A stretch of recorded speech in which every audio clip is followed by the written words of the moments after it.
ராமலிங்க அபயம் அருட்பெரும் ஜோதி அருட்பெரும் ஜோதி தனிப்பெரும் கருணை அருட்பெரும் ஜோதி. திருவடி புகழ்ச்சி 2வது ஸ்டான்ஸா போன வாரம் நம்ம பார்த்தது பரீட்சையாதீதம் சுயம் சதோதயம் வரம் பரமார்த்த முக்த மௌனம் அதை பார்த்தோம். இன்று நம்ம பார்க்க போகிறது படன வேதாந்தாந்த ஆகமாந்தாந்த நிருபாதிகம் பரமசாந்தம் பரநாத தத்துவாந்தம் சகசதரிசனம் பகிரங்கம் அந்தரங்கம். இந்த 2 வரிகளுக்கு பார்க்கலாம். போன வாரம் பார்த்தது ஒரு சின்ன ரீகேப். பரிச்சயாதீதம் இறைவன் தொழுவதற்கு அதீதமானவன், அவன் சுயமானவன், சதா உதயமாய்கொண்டே இருக்கின்றவன். அவன் தான் அது என்ன வரோன்னா நம்ம இறைவனோட கலத்தல், அதுதான் பெரிய வரம். அதுதான் அதை கைவர பெற்றுக்கொள்கிறது தான் பரமார்த்த முக்தி அப்படின்னு சொல்லி பார்த்துருக்கோம். அது மோன நிலையில் கிடைக்கும் அப்படின்னு சொல்லிட்டு பார்த்தோம். அந்த திருவடி புகழ்ச்சியோட அந்த திருவருள் சக்தியை இப்போ அதோட ஆட்சியை இப்போ நம்ம அடுத்த பெருமான் என்ன சொல்லியிருக்காங்கன்றதை பார்க்க போகிறோம். படன வேதாந்தாந்த படன வேதாந்தாந்தன்னா படனம் அப்படின்னா பாராயணம் பண்ணுறது. அப்போ வேத அத்தியாயனம் பண்ணுறாங்க. எழுதாக்கிழவின்னு சொல்லிட்டு வேதத்துக்கு கூட ஒரு மறைக்கு ஒரு பொருள் இருக்குது. வழி வழியாக சொல்லி வர்றது பார்க்காம இப்போ பாராயணம் பண்ணுறது. அந்த வேதத்தினோட அந்தம் வேதம் அப்படின்னு சொன்னால் படனம்னா இப்போ பாராயணம் பண்ணுறதுன்னு பார்த்துட்டோம். வேதம் ரிக் யஜுர் சாமம் அதர்வனம் அந்த மறைகள் 4 வகையாக பிரிச்சிருக்காங்க. ரிக் அப்படின்றது இறைவனை போற்றி அந்த மந்திரங்கள்லாம் சொல்கிறது. அது புறத்தில் அப்படி எடுத்துக்கிட்டு அகத்தில் கூட மெய்ஞானத்தை பற்றி சொல்கிறதுன்னு கூட வச்சுக்கலாம் ரிக். அப்புறம் யஜுர்ன்றது அது சடங்குகள்லாம் நம்ம பண்ணுறாங்களே, யாகம் ஹோமம் இந்த இதில் அந்த வேள்வி முறை. அப்போ அது புறத்தில். அகத்தில் ஒரு ஆன்ம வேள்வி நம்ம வச்சுக்கலாம்.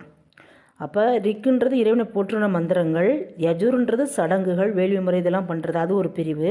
இதெல்லாம் வேதத்தோட பிரிவுகளை நம்ம பார்த்துட்டோம். அடுத்து 3வது சாமம். சாமம்னா இறைவனை கூட நம்ம இந்த திருவடி புகழ்ச்சியோட பெருமானி சொல்லி வருவாங்க, சாமகீத பிரியன்னு சொல்லிட்டு இறைவனை. அந்த பாடல்கள் இறைவனை போற்றி துதிக்கிறக்கூடிய பாடல்கள் இசை வடிவில் இருக்குது புறத்தில். அந்த மெய் உணர்ந்து இப்போ அகத்தில் மெய் உணர்வு நிலைன்னு வச்சுக்கலாம் சாமம்ன்றது. அதர்வனம் அப்படின்றது மந்திரங்கள் தந்திரங்கள் இதெல்லாம் அதர்வன பிரிவில் வரும்.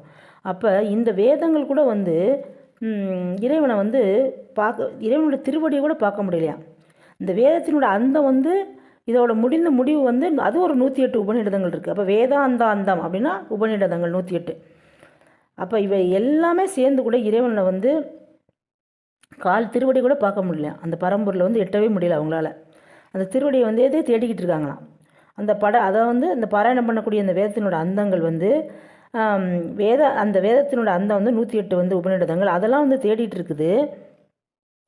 அதை கூட பெருமான் அது ஒரு நாத அதாவது தவ அனுபவ நிலையில் நம்ம இப்போ கீழில் மூலாதாரம் சுவாதிஷ்டானம் மணிபூரகம் அநாதகம் விசுத்தி ஆக்ஞை, அடுத்து புருவமதி ஆக்னின்றத புருவமத்தி பிரமரந்திரம், அடுத்தது 2.5 அங்குலத்தில் இருக்கும் மேல் நவநிலைன்னு சொல்லிட்டு பெருமான் சொல்லியிருப்பாங்க. விந்து நாதம் பரவிந்து பரநாதம் திக்கிராந்தம் அதிக்கிராந்தம் சம்மௌனம் இதெல்லாம் தவ அனுபவ நிலைகள். அப்போ இது நாதம் வரைக்கும் தான் சென்றிருக்கு இறைவனை தேடி போகிறது. அப்போ திருவடி கூட பார்க்க முடியல ஆறு இந்த வேதங்கள்லாம்.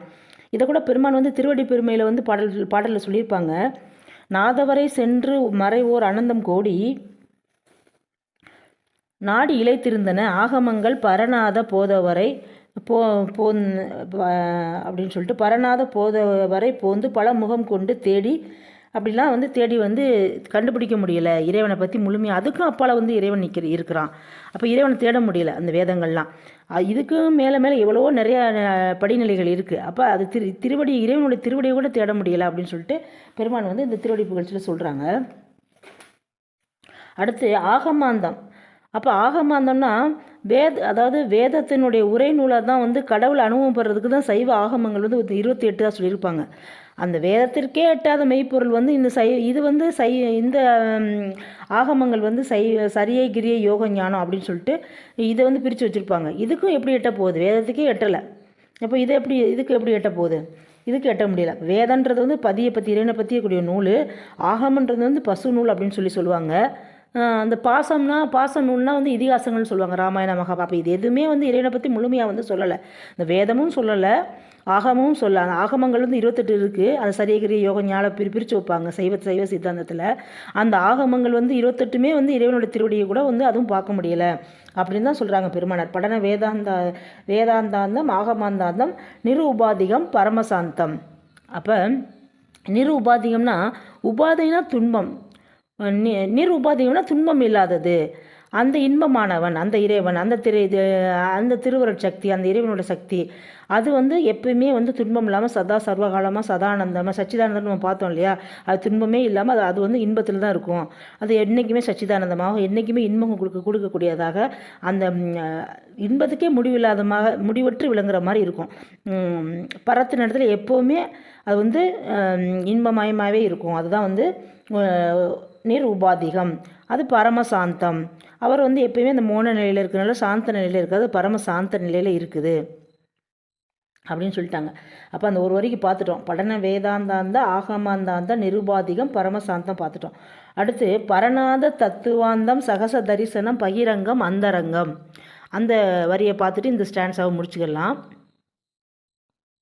இப்போ பரநாத தத்துவாந்தம் அப்படின்றது இப்போ பரநாதம் இப்போ ஏற்கனவே பார்த்தோம். மேல் நவநிலையில் விந்து நாதம் பரவிந்து பரநாதம் திக்கிராந்தம் அதிக்கிராந்தம் இந்த மாதிரி சம்மவுனம் சுத்தம் அதீதம் அப்படின்றதுலாம் வந்து மேல் நவநிலைகள் இருக்குது. இப்போ அதீதம்ன்றது தான் வந்து இறைவனோட வந்து கலத்தல் நிலை. இந்த மாதிரி ஒன்றுக்கு ஒரு படிநிலைகள் இருக்குது. அப்போ தவ அனுபவ நிலைகளில் வந்து ஒன்று இப்போ நம்ம சொன்னோம் இல்லையா, கீழ் ஆதாரங்கள்லாம் சொன்னோம் இல்லையா, மூலாதாரம் சுவாதிஷ்டானம் மணிபூரகம் அநாதகம் விசுத்தி ஆக்ஞை, அந்த மாதிரி மேல் நவநிலையில் வந்து இப்போ விந்து அப்படின்றது ஒளி, அதாவது லைட்டு, நாதம்ன்றது ஒளி சத்தம், இப்போ பரவிந்துன்றது சிறிய ஒளி, பரநாதன்றது 10 வகையான நாதம் சொல்லுவாங்க. அப்போ தவ அனுபவ நிலையில் நம்ம நாதங்கள் வந்து 10 விதமான ஓசைகள் வந்து கேட்கக்கூடியது தவ அனுபவ நிலைகள். அப்போ வந்துட்டு அதை கூட வந்து பெருமானார் வந்து என்ன புண்ணியம் செய்தேனோ அம்மா என்ன புண்ணியம் செய்தேனோ மன்னர் நாதர் அம்பலவர் வந்தார் என்று சின்ன நாதம் என் 2 செவிகளினுள் சொல்லுகின்றது. அந்த சின்ன நாதம் வந்து அதில் வந்து ஒன்றா சொல்லுவார், ஒரு நாதமாக சொல்லி வருவார் அந்த பாடல்களில் வந்து. இப்போ இந்த பரநாதத்தில் வந்து ஒரு குறிப்பிட்ட நாதங்களை வந்து அந்த பாடலில் சொல்லி வருவார். காலநாதம், அதாவது குசியான சந்தோஷமாக இருக்கக்கூடிய நாதம் கேட்குமா, அந்த தவ அனுபவனில். அருள் நாடகம் புரியும் கருணாநிதியர் உன்னை ஆள வந்தார் என்று காலநாதம் சொல்கின்றதுன்னு சொல்லுவார். அப்புறம் இணையில் நாதம்னு சொல்லுவார். அப்புறம் தெருவில் நாதம், நாடி நாதம், காரநாதம், வேணுநாதம் புல்லாங்குழல், காரநாதம் இது ஓங்காரநாதம் கேட்கும், ஓங்காரநாதம், அப்புறம் வேணுநாதம், அப்புறம் வந்து முரசு நாதம். இந்த மாதிரி முரசு வீணை யாழ் இந்த மாதிரி 10 விதமான சப்தங்கள் வந்து கேட்கக்கூடிய நாதங்கள் தான் பரநாதம்னு சொல்லுவாங்க தவ அனுபவ நிலையில் வந்து. இது மாதிரி வந்து பெருமானார் வந்து இந்த நாதத்தை பற்றி நிறையா பாடல்களோடு சொல்லி வருவாங்க. அதாவது அனுபவ மாலை வந்து 54வது பாடல் வந்து ரொம்ப வந்து சன்மார்க்கத்தோட முடிவை வந்து சொல்லக்கூடிய பாடல்களாக இருக்கும். அதில் வந்து அந்த கடைசி 4 வரை பாடுகிறேன் அனுபவ மாலையில் 54வது பாடலில் வந்து தோற்றறியா பெருஞ்சோதி மலை பரநாதத்தே தோன்றியதால் அதன் நடுவே தோன்றியது ஒன்று, அதுதான் மாற்றறியா பொன்னொழியோ ஒளிக்குள் ஆடும் வள்ளல் அருள் ஒளியோ இது அதிசயிக்கும் வகையே அப்படின்னு சொல்லிட்டு அண்டபகிரண்டம் தோற்றறியா பெருஞ்சோதி, அண்டபகிரண்டம் தோற்றறியா பெருஞ்சோதினா பேரொளி, மலை பரநாதத்தே தோன்றி ஆங்கு அதன் நடுவே தோன்றியது ஒன்று, அதுதான் மாற்றறியா பொன்னொழி, அதான் பொன்னொழி. அப்போ வந்து இந்த பரநாதத்துக்கு நடுவில் வந்து தோன்ற அந்த பொற்சபைக்கு நடுவில் தோன்ற ஒளி வந்து பொன்னொழி. அந்த ஒளிக்குள் தான் நடராஜர் ஆடிட்டுருக்காரு. அந்த வள்ளல் அருள் ஒளியோ அதான் உள்ளொளி, அதான் வந்து ஜோதி இல் ஜோதி. அப்போ வந்து பெருமான் வந்து இங்கே வந்து இந்த பரநாத தத்துவாந்தத்தில் இறைவன் இருக்கிறத அது நம்ம சகசமாக நமக்கு வந்து சகச தரிசனம் நம்ம எல்லாராலையுமே வந்து அந்த இறைவனை வந்து நம்ம பார்க்க முடியும் அப்படின்றத முடிச்சிருப்பார். அடுத்து வந்து பகிரங்கம் அந்தரங்கம், அவன் தான் வந்து பகிரங்கமாகவும் இருக்கான். அதாவது சகசமாக, அதாவது சகச தரிசனம்ன்றது வந்து சகசமாக நம்ம வந்து இறைவனை வந்து எப்படி இது பண்ணுற மாதிரி பகிரங்கம் அந்தரங்கம். இப்போ அந்தரங்கம் அப்படின்னா வந்து உள்ளார வந்து நம்ம வந்து இறைநிலையை வந்து நம்ம பார்க்கக்கூடிய வந்து இறை காட்சியாக நம்ம பார்த்தோம் இல்லையா. அந்தரங்க சேவை செய்ய வெண்ணிலா கணியில் கூட பாடுவார் பெருமானை வந்து. அந்தரங்கத்துலேயும் அவன் தான் இருக்கான், பகிரங்கமாகவும் அவன் தான் காட்சி, வெளியிலையுமே வந்து அவன் இருக்கான், பொற்சபையிலே இருக்கான், உள்ளார வந்து உள்ளொளியாக அசைந்து அந்த அந்தரங்கத்தில் நடனம் ஆடிக்கொண்டே இருக்கின்றான். அந்த அந்தரங்கத்தில் வந்து இறைவனை வந்து அந்த இறைவனுடைய வந்து திரு நடன காட்சியை வந்து நம்ம எல்லோரும் பார்க்கலாம், சகச தரிசனமாக பார்க்கலாம் அப்படின்னு சொல்லிட்டு பகிரங்கமாகவும் அவன் தான் இருக்கான், அந்தரங்கமாகவும் அவன் தான் இருக்கான் அப்படின்னு சொல்லி முடிச்சிருப்பார். நன்றி மெய் அன்பர்களே. அடுத்த வாரம் 3வது ஸ்டான்ஸாக பார்க்கலாம். ராமலிங்க அபயம் அருட்பெரும் ஜோதி தனிப்பெரும் கருணை அருட்பெரும் ஜோதி.